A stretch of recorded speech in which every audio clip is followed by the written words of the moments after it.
এই বাঘিনী নারীর উদ্দেশ্য আমরা সকলেই ধরতে পেরেছি। চলুন আমরা ছোট ছোট কিছু ক্লু দিয়ে তার সম্পূর্ণ বিষয়টি বিশ্লেষণ করি। বিশ্লেষণের পরে যেটা দাঁড়াবে সেটা আপনাদের নিজের সক্ষমতা দিয়ে, নিজের জ্ঞান দিয়ে বিবেচনা করে নেবেন। আমরা প্রথমেই জানি যে এই মহিষী নারী ঢাকা বিশ্ববিদ্যালয়ে পড়েন এবং সেনাবাহিনীর সাথে থানায় যে কর্মকাণ্ডগুলো করেছে সেটি শুধুমাত্র করেছে যাতে তিনি লাইমলাইটে থাকতে পারে, ভাইরাল হতে পারে। এবং আমরা আরো একটা বিষয় লক্ষ্য করেছি, সে কিন্তু কোটা আন্দোলন এবং বৈষম্য বিরোধী আন্দোলনের সাথেও যুক্ত ছিলেন। সেখানে তিনি অনেক ভাষণ দিয়েছেন, অনেক কথাবার্তা বলেছেন, বাংলার মানুষজন তাকে গ্রহণ করেছে, কিন্তু এখন তাকে গ্রহণ করছে না। ফার্স্ট অফ অল আমরা একটা বিষয় বোঝার চেষ্টা করি, তিনি যেই ভাষায় কথা বলেন, যেই টুনে কথা বলেন, তার বডি ল্যাঙ্গুয়েজ যেমন থাকে, সেই বিষয়গুলো কিন্তু অস্বাভাবিক।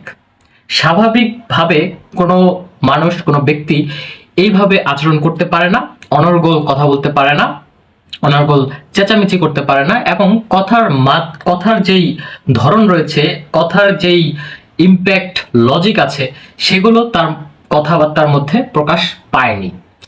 সেজন্যই বাংলার মানুষ তার উপর থেকে আস্থা নিয়ে নিচ্ছে এবং তাকে হাস্যকর একটা পরিস্থিতিতে পড়তে হয়েছে।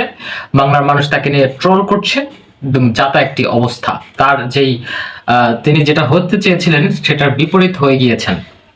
আরেকটা বিষয়, আমরা সবচেয়ে গুরুত্বপূর্ণ যে বিষয়, সেই বিষয়গুলো নিয়ে আমরা একটু কথা বলি। তিনি নিঃসন্দেহে একজন মেধাবী স্টুডেন্ট, কারণ তিনি ঢাকা বিশ্ববিদ্যালয়ে পড়েন এবং ঢাকা বিশ্ববিদ্যালয়ে যারা চান্স পান, যারা সেখানে অধ্যয়ন করছেন, তারা নিঃসন্দেহে মেধাবী। কিন্তু একজন মেধাবী ছাত্র বা ছাত্রী থেকে এই ধরনের কথাবার্তা তো আমরা এক্সপেক্ট করতে পারি না। তাহলে তিনি এই ধরনের কথাবার্তা কেন বললেন? নেক্সট স্টেপে আমরা একটু আগেই, এই ধরনের কথাবার্তা তিনি বলেছেন কারণ আমরা কিছু ভিডিও দেখেছি, কিছু ছবি দেখেছি, সেখানে দেখেছি তিনি মাদক সেবন করেন, তার হাতে গাঁজা ছিল এবং তিনি রেগুলার ধূমপান করেন এবং আরো বিভিন্ন ধরনের মাদক যেগুলো আছে সেগুলো তিনি প্রতিনিয়ত সেবন করে থাকেন। আমরা জানি যে মাদক যখন মানুষ সেবন করে তখন তার মস্তিষ্ক আস্তে আস্তে বিকৃত হতে থাকে, মস্তিষ্ক নষ্ট হতে থাকে, তার নিজের ভারসাম্য বজায় রাখতে পারে না। মাদক আসক্ত এমন একটি ভয়ঙ্কর জিনিস, সেটি এই বাঘিনী নারীকে ধ্বংস করছে এবং তার কথাবার্তা উলটপালট কিন্তু এই কারণেই হচ্ছে। আরেকটি বিষয় আমরা লক্ষ্য করি, সেটি তিনি তার বেশ কিছু ছবি আছে, সেই ছবিগুলো একটা রুমের মধ্যে ভাইরাল হয়েছে এবং সেখানে তিনি স্বাচ্ছন্দ্য বোধ করেই ছবিগুলো তোলা হয়েছে। অন্য কেউ তুলে দিয়েছে ছবিগুলো, বুঝাই যাচ্ছে কোনো হলের মধ্যে এই পরিস্থিতি করা সম্ভব না। এই কোনো বাসার মধ্যেও কিন্তু এইভাবে ছবি তোলা বা এইভাবে থাকা সম্ভব না। আমরা যেই দেওয়াল দেখেছি বা যেই রকম পরিবেশ দেখেছি রুমের, এটি শুধুমাত্র আবাসিক হোটেলেরই হতে পারে। এখন প্রশ্ন আসে, আবাসিক হোটেলের যদি হয়ে থাকে তাহলে তিনি একাকী আবাসিক হোটেলে ছিলেন?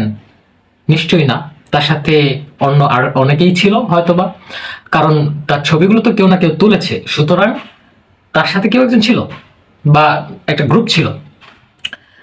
আমরা এই বিষয়গুলো বিশ্লেষণ করে দেখেছি। আরেকটা বিষয় আছে, এটা আমার লাস্ট যেই বিষয়টা, যা লাস্ট খটকাটা, সেটি আমি এখন বিশ্লেষণ করব। সেটি এই যে মেয়ে মাদকাসক্ত হলো কিভাবে? আপনারা জানেন যে বিশ্ববিদ্যালয় ক্যাম্পাসের ভিতরে অনেক শিক্ষার্থী আছে যারা ইতিমধ্যেই মাদকাসক্ত এবং ড্রাগ বিজনেস করে থাকে। তো যারা ড্রাগ নেয় না তাদেরকে কিন্তু ইনফ্লুয়েন্স করে ড্রাগের প্রতি আসক্ত করা হয়। সুতরাং এইভাবেই ফ্রেন্ড সার্কেলের মাধ্যমে প্রথমে এই মেয়েটি ড্রাগ অ্যাডিক্টেড হয়েছে, তারপরে হয়তোবা এটি সন্দেহ, হয়তোবা তিনি ড্রাগ বিজনেসের সাথেও জড়িত আছেন। এই বিষয়টা কেন বলছি, সেটি তার কিন্তু একটা গ্রুপ আছে। সেই একজন যখন একটা মানুষের যখন গ্রুপ থাকে, তিনি কিন্তু সেখান থেকে ব্যবসা করতে চায় বা সেই গ্রুপ দিয়ে কিছু একটা করতে চায়। তিনি যেহেতু মাদকের সাথে জড়িত এবং প্রতিনিয়ত মাদক সেবন করছেন, তাহলে এই মাদক সেবনের অর্থ কিন্তু প্রয়োজন। সেই অর্থ যোগান দেওয়ার জন্য তার কিন্তু মাদকের ব্যবসায় ইনভলভ হতে পারেন। বলছি না যে তিনি হচ্ছেন, কিন্তু ব্যবসায় ইনভলভ হতে পারেন। সো তিনি যদি ক্যাম্পাসে মাদক ব্যবসা করেন এবং সেই মাদক ব্যবসার টাকা দিয়ে নিজে মাদক সেবন করেন, তাহলে কিন্তু তার এখানে দেখা যাচ্ছে অর্থনৈতিক কোনো সংকট দেখা দিচ্ছে না। এই বিষয়গুলোই আমরা কিছু ক্লু দেখে খুঁজে পেয়েছি, এবং যৌক্তিক বিষয়গুলো আপনাদের কিরকম লেগেছে আমাদেরকে অবশ্যই কমেন্ট বক্সে জানাবেন।